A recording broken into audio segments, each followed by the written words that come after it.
Welcome, everyone. Happy Wednesday. It's so good to be here with all of you. My name is Jen, for those of you that I haven't had the chance to meet yet. For those of you that I have, hi, good to see you again. And I'm so excited to host today's Leading the Way, Building Your Corporate Board Bio. I'm our Global Head of Community Engagement here at Mogul, and we are so honored to be joined by Donna Hamlin, founder and CEO of Boardwise. Just for those of you who aren't aware, at Mogul, our vision is to unlock the world's greatest potential, and we support diverse individuals and organizations to achieve their goals and cultivate meaningful success through our pioneering technologies and inclusive community, including such events as today's. So Donna is the CEO and board director of Boardwise, as well as the chairperson of Hamlin Harkins, a 35-year-old international management consulting firm working with a broad spectrum of domestic and international companies on issues of strategy, market growth, and performance improvement. In addition to her current board and executive roles, her board experience includes serving as independent director of Daily Pay and Aussie Web and director of Growth Group. Prior to these roles, she served as director for InterHealth USA, a leading international provider of, forgive me on this word, nutraceutical.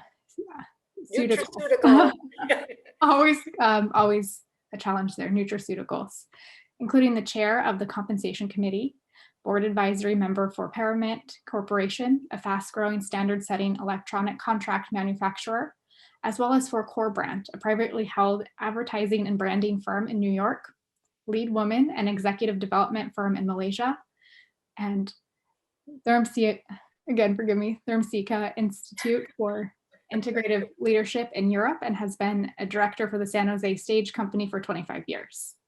She also served as an advisor to compensation committees for publicly held companies, Assist Technologies, and Trident Microsystems. She also served as board director for Commonwealth Central Credit Union, Cardiograde, Agromat International, and for the nonprofit organizations Girl Inc. United Way and the San Jose Ballet. We're so thrilled to have you here today, Donna. Thank you so much for being here. How are you doing today? Well, thanks for inviting me. And that's quite a mouthful that you mastered there. Yeah. The challenge is that I have served on boards for almost 30 years now, and a little more than a dozen in variety and range. And I just want to share as a starting point that this is a great time to be a woman interested in board work, because the diversity and the push right now is global and it's serious. And so this is a great time to leverage your opportunities. Awesome. Amazing. Well, we are so excited to learn from you today all about building our board bios and more. So let's go ahead and dive right in. So getting right to it, how is a board bio different from an executive leadership bio in your opinion? Yeah, the mistake that most people do when they're trying to do their first board bio is they write it in the same way that you would write an executive resume. And that's so not what the boards are looking for. When you write your board bio, they are interested mostly in what you're going to bring to the table in a board of directors discussion. So if you can set aside that you've got executive experience, everybody on the Nom and Gov committee of a board looking will say, yeah, we all got that. We don't care. I mean, they care that you have some expertise, but what they really want to know is what kinds of decision-making skills or orientation of problem solving do you have? What kinds of resources or network do you have that you might be able to bring that will help this company with executing its strategy? And what kinds of committees do you feel you can add value to within the board structure? Now, it's a going backwards to go forward exercise to take your entire life and put it on one page.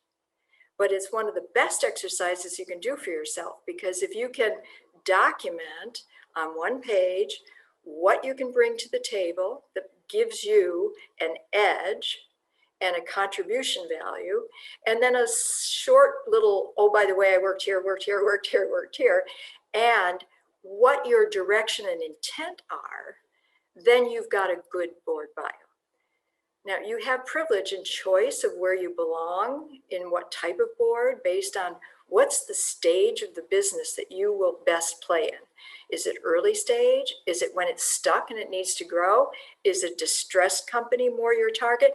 But articulate that in the board bio so that people will find the match for you that is the best use of you. I mean, it's flattering if somebody calls you and invites you to serve on a board, but if it's not the right fit for you, just say thank you, no. Because especially on your first one, you want an experience that's going to be positive and professionally building for you. Don't say yes because it's flattering, say yes because it's the right fit. That is definitely so important when looking to join corporate boards. It's amazing. Wonderful. And I feel like I heard you touch on this, but just to make sure for all of our listeners that they're clear, how long should a board bio be? 1 page, not to exceed 1 page. Now, there's some conversation floating around. Can you tuck in some things that might be personal? And it is interesting if you maybe put a sentence or two at the end in terms of things that might be contributing. I usually recommend that you do include something that's community service oriented so that you show that you're a steward of goodwill beyond just the work at hand. But there are some people who have told me stories that they put in that they're a thoroughbred horse rider or something, just a little sentence or two that has caused somebody who was looking at the bio to say, hey, I am too. And then they invite you in just on a personal attribute. It's okay to tuck a little bit in, not a lot, because you just don't know what people are going to connect to at a personal level. And, that's important in that the one factor that matters for boards today, based on all the research that's coming out, is the group as a board functional as human beings around a table? Because this is not the normal hierarchy of leadership that you get. What you're learning when you go on a board is peer-based leadership. So people have to learn how to get along. And when they're screening, they're already psychologically saying, could this person get along with us? So establishing a little bit about who you are as a person and screening to make sure it's also true for you.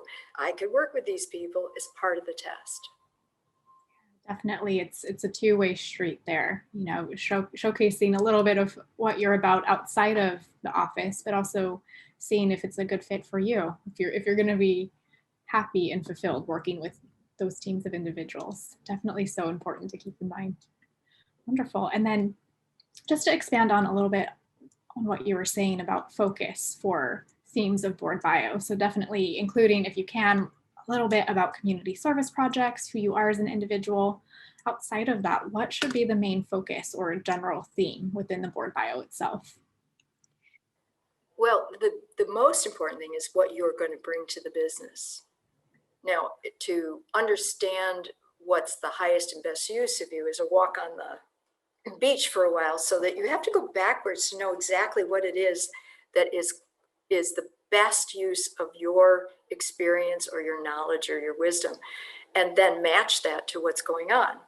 So if you can articulate that and get it into the board bio as an exceptional gift or asset that you bring, then it's going to create a tag for people looking.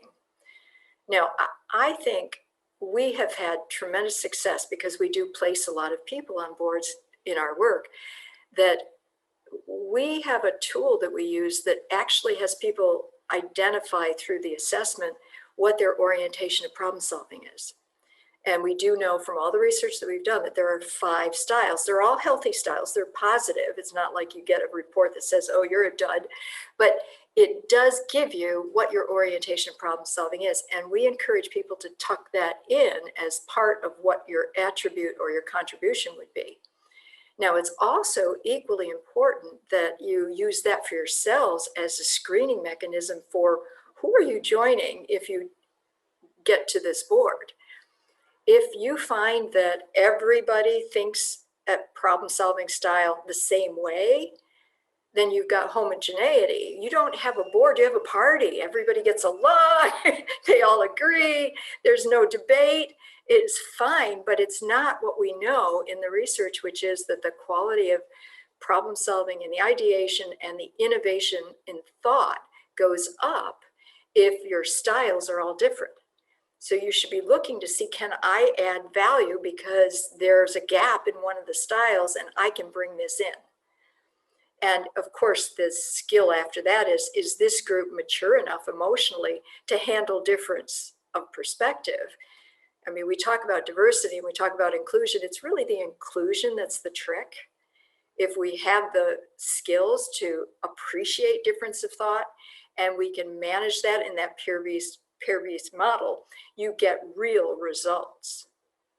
So understanding what yours is, screening to find the right place where you can play is the best asset for making a decision as to which board is the right one for you. Wonderful. It's so amazing. And we have a couple of questions in the chat here that are related that I want to just quickly ask here. So Tiffany in the chat asked, how can we access the problem solving orientation style tool? Is it something available to the public? Well, it's available, yes. We do it. We develop the tool. Interestingly enough, we have a lot of psychometric modeling experts in our team, but it was maybe 10 years ago when Europe, who as a group of bodies are pushing the definition of accountability and governance, have now a requirement in their proxy filings that they have to show evidence that they are tracking how socially functional is the board. And they reached out to us and said, we have no idea how to do that. So we created this tool, which is called Board Bonafide, which includes a way of looking at orientation and problem solving as part of that. And when you complete it, then you can look at what's the demographic, style of thinking around this whole team. And then suggest if there's a missing party, style, then they should recruit to that to fill in the gap. And you can start to look at if they're fighting a lot, it's typically because there's nobody that's sort of a mediator style that can help across those differences. So it was used because the Europeans needed something, but then we started using it as part of our work with board evaluations. And it made a lot of sense on how they reconstructed the use of the talent around the table. And so then we turned it into a registry. So anybody can sign up to complete it. They can go on our site. And then you get a report that looks at how board ready are you based on all of the information you put in. And here's the style that I can emphasize when I start to create my board bio and use it as a screening mechanism for the opportunity that comes forward. That is so amazing. Thank you for sharing that. And just another quick follow-up question here on really the screening of you as a potential board member of the folks that you would be joining.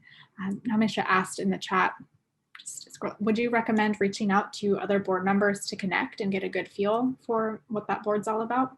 Oh, absolutely. The more you can do to discern whether this is a fit for you, the better. And you're certainly entitled.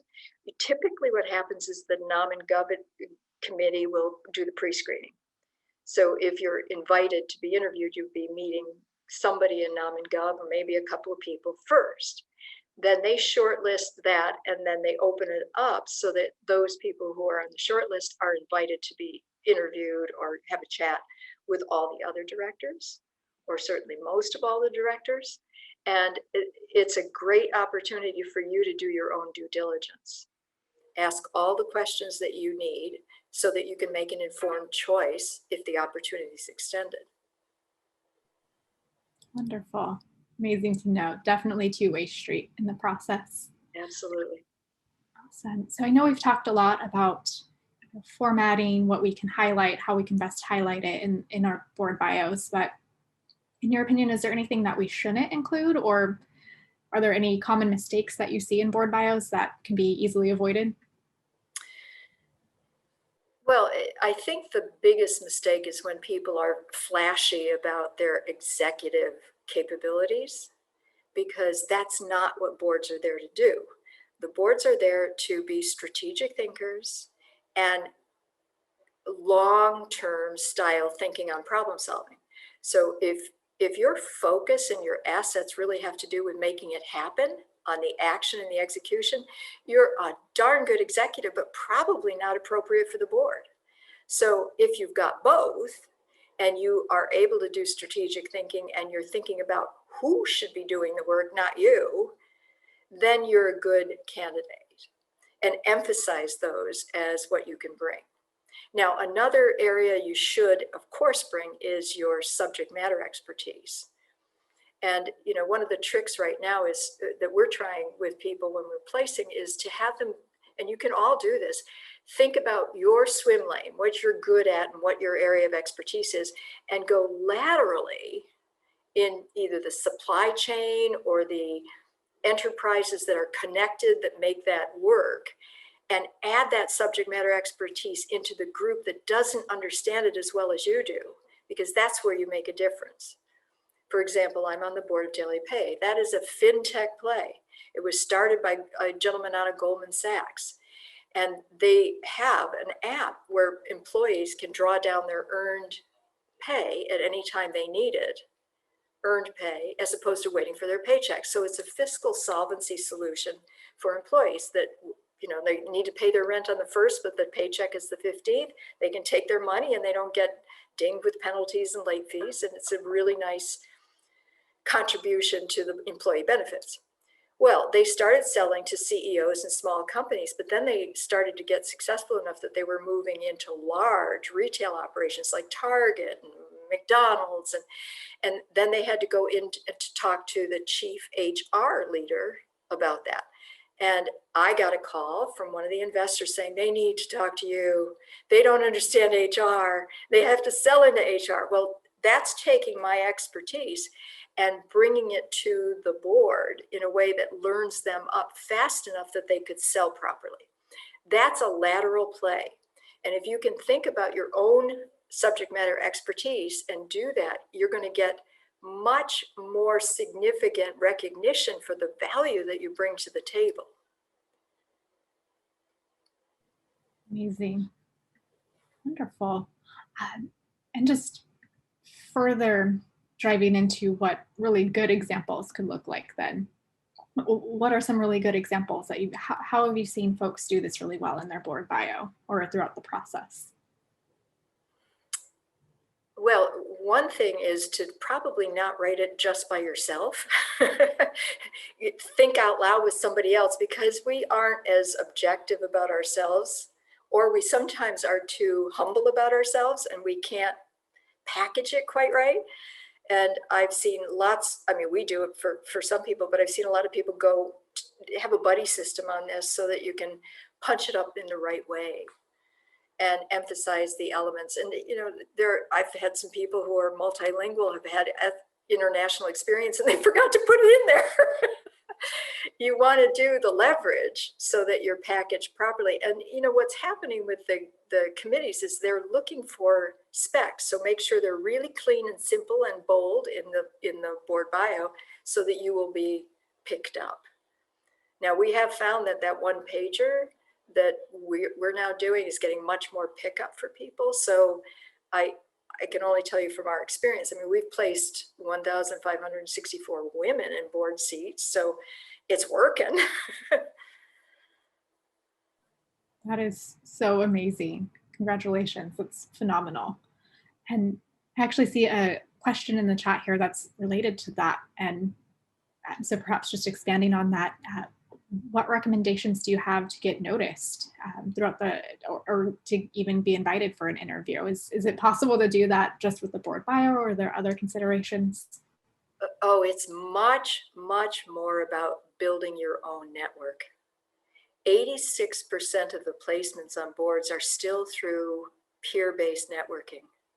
In all 12 that I've been on, every single one was a referral from someone who knew me. It never came from the registries or, now, not to say don't do this, but get that resume so punched up and clear that when you give it to people in your network, Or if you don't have a network, start building it with sitting directors and associations where you're going to mingle, because they're going to look at people who they hang with faster than they're going to look at a stranger. So signing up for, if you're out in my areas, the Silicon Valley Directors Exchange is a free way to become a member with a lot of sitting directors and stay current on education and hot topics and governance. Start to connect and meet people through that network, because they're going to be the ones that are going to know first and foremost where those openings are.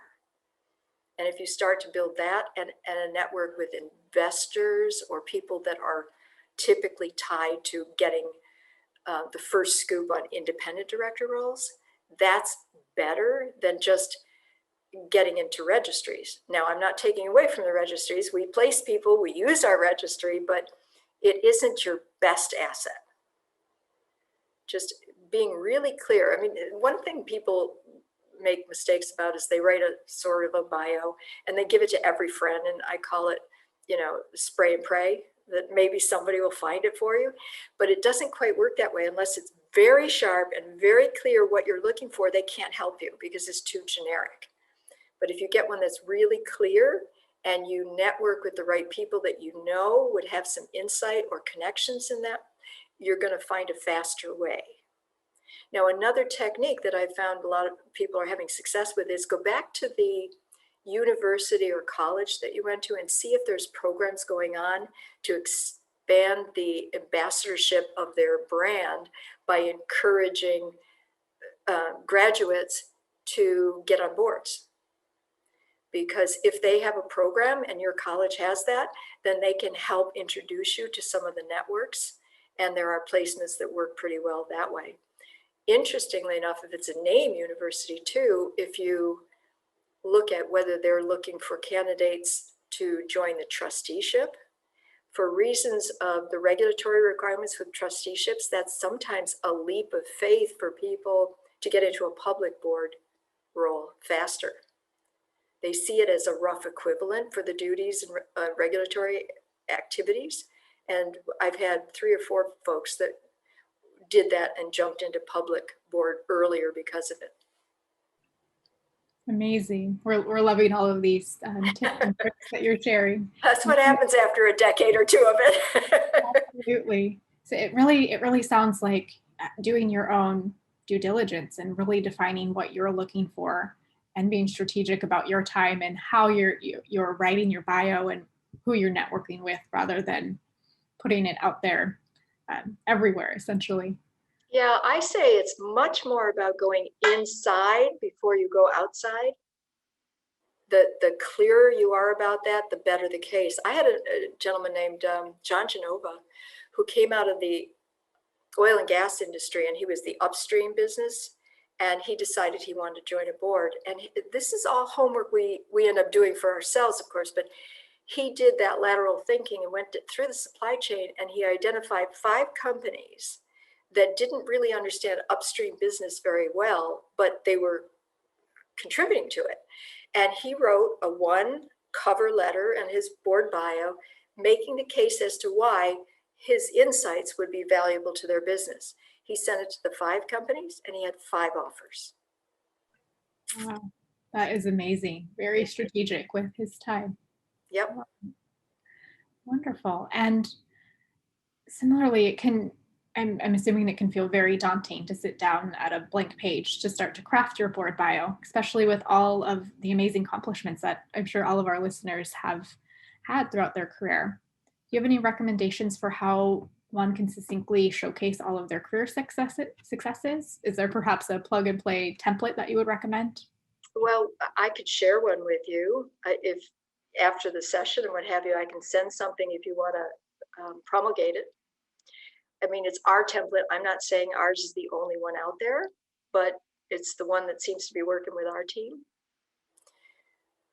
So I'm happy to share that. Yeah, I'm sure all of our listeners, myself included, would love to get hands on a template as a starting point. Amazing.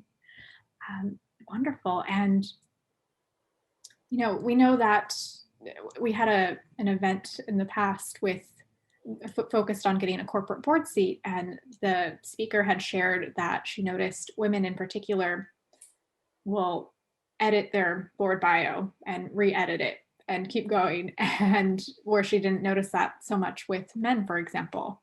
And so we know that imposter syndrome impacts all of us at every stage of our careers. Do you have any advice for our listeners that are perhaps overthinking crafting their board bio and getting started? Stop it. That's my counsel.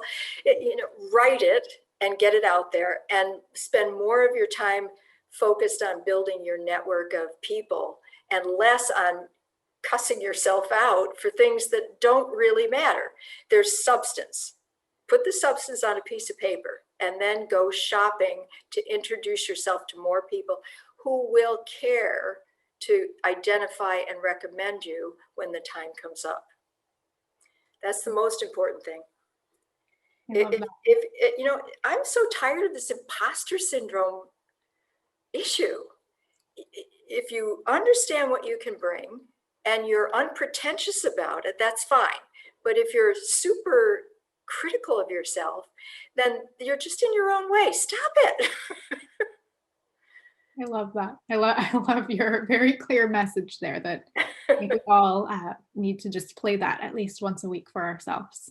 The first time I got interested in board work, this really dates me, but okay. I was working at General Electric. I was in my early 20s, and we were having this massive conference with thousands of people in this big room. And the CEO at the time had introduced on stage the new board director to GE, and it was the first woman on the board. Now I'm 23, I'm sitting in my chair going, whoa, this is important. And I really understood that something big was happening. So I troubled myself to go get certified in board governance at 24 years old. Wow. Not thinking I was going to be on a board, but I wanted to know a lot about that. And of course, look at my life today. But there's no time that is unrealistic to get yourselves certified and ready, because we do know, even if you don't serve on a board in that time, it makes you a better executive to understand that. In the same way that if you're a CEO and you serve on somebody else's board, you become a better CEO. So understanding the dynamics across the table just makes you better. Take the time to get certified, even if you're not ready to serve yet. It will help you in many different ways. Absolutely. Love that. And then last, before we shift gears here, in general, how do we make ourselves board ready candidates in the pursuit of board seats? Any final advice or recommendations you have to offer? First, I would just reinforce that idea of getting certified. It is not legally required in the United States, but it is in many other countries. If you're in Australia, you have to be certified or you can't serve. If you're in Malaysia, same thing. In Europe, you have what they call permanent education, which is 40 hours every year of continuing education, or you can't sit. Here, we're cowboys. We think we don't want to be told what we have to do, but it is considered a best practice. And if you're a diversity candidate, because so many people are now interested in this, the competitive interest would give you an edge if you're certified relative to somebody who's not. And if you are certified, you're going to be ready. You're going to be armed for success. And, I go get certified every year. And I'm a governance expert, but there are so many things changing all the time that you really don't have any time to sleep. One time I was going to be interviewed by Fortune magazine on something, and I was all prepared on the topic. I get up in the morning, I've got my coffee, I turn on my computer, and everything I was going to talk about changed overnight by law. Oh, snap. And then I had to reframe what I was going to answer, because you have to stay current, and staying current in a experiential environment like we have with governance, you have to stay alert. So sign up. If you don't get certified, at least sign up for some of these associations where you can get information. Board prospects, NACD, any of those associations are going to give you more material. Spencer Stewart even has one on governance, so you can get those for free so that you're staying on top of what's going on. Absolutely. And of course, that would happen after all of your hard work the night before. Well, you do have to sit up in your chair a bit. Yeah, absolutely. And we're seeing a lot of questions in the chat here on different certification programs. I saw that Sandy shared one. Are there any particular programs that you would recommend? Well, the universities have pretty good ones. If you look at Harvard or Stanford or, a number of the big name, we do one on global governance, which is unusual because most of them are endemic to their nation. So if you get National Association of Corporate Directors, it's US law. We sit sidecar to wherever a country is and we bring the global piece. So if any of you are interested in working in a company where they have footprints in different locations, different geographies, that would be a good program. We do that once a year and it's in conjunction with Harvard, and people come from all over the world. And, it's case-based, which is Harvard's training style.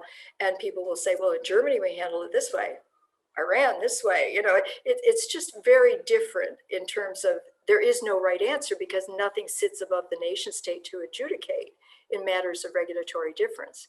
And so the wisdom around the table has to say, if we have footprints in different places, then we'd better figure out what's the smart signature statement on our governance philosophy. So it's intellectually stimulating. If it's your first time, I'd recommend knowing where you are interested in finding a board opportunity, because if it's Australia, you've got to go get certified there. You can't have a US certification that qualifies you in Australia. You have to go have it done there. Lots of considerations, it sounds like. Well, I know I have taken a full page of notes. I'm sure all of our listeners have as well. You've given all of us a lot to think about. But once again, thank you so much, Donna. You're welcome.